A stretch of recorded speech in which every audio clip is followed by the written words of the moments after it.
Ce schéma couvre 60 ans, 8 interventions, 3 phases distinctes. Première phase, sortir les congrégations. En 1961, la commission Bédard retire aux congrégations le contrôle de la santé mentale.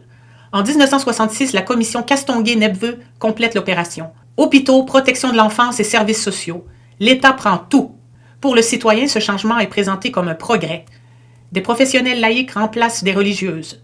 Ce que le citoyen ne voit pas, 20 000 malades mentaux désinstitutionnalisés sans filet de sécurité, des itinérants qui apparaissent dans les rues et les villes québécoises pour la première fois. Deuxième phase, bureaucratiser puis sabrer. En 1985, la commission Rochon évalue le système étatisé.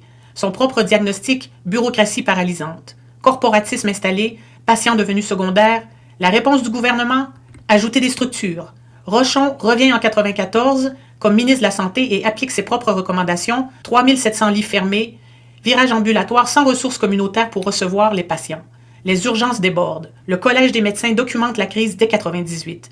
Le citoyen commence à attendre des heures et des jours pour être soigné, pour des soins qui existaient avant et sans problème. Troisième phase que vous voyez apparaître à partir de l'an 2000. La commission Claire introduit officiellement la notion de complémentarité publique-privée. En 2005, la commission Ménard chiffre l'opération. Ticket modérateur, assurance privée. La médecine à 2 vitesses entre dans le vocabulaire quotidien. Les frais accessoires apparaissent. Ceux qui peuvent payer accèdent plus vite. À partir de 2008, on crée un comité, le comité Castonguay. Son rapport, fin de la gratuité des soins, ticket modérateur, médecine autorisée à pratiquer simultanément dans le public et le privé. Le père de l'étatisation, Castonguay, recommande maintenant, en 2008, la privatisation et personne ne s'en indigne. En 2014, plus de commissions, plus de comités, la réforme Barrette est adoptée sous bâillon. 182 établissements fusionnés en 34.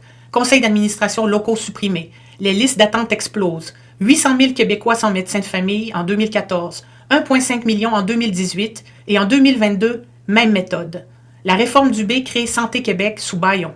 Une société d'État qui peut contracter avec le secteur privé sans passer par l'Assemblée nationale. Pendant ce temps, les agences privées de soins infirmiers facturent à l'État 3 à 5 fois le salaire normal d'une infirmière, avec l'argent du contribuable. Il faut le dire clairement, le sabrage du système public ne s'arrête pas en 2000. Il continue jusqu'à aujourd'hui en parallèle de la privatisation. Pourquoi 60 ans?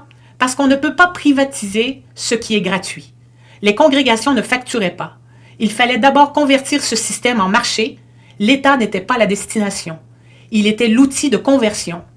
Une fois le système converti, il suffisait d'attendre qu'il devienne ingouvernable, puis d'arriver avec la solution.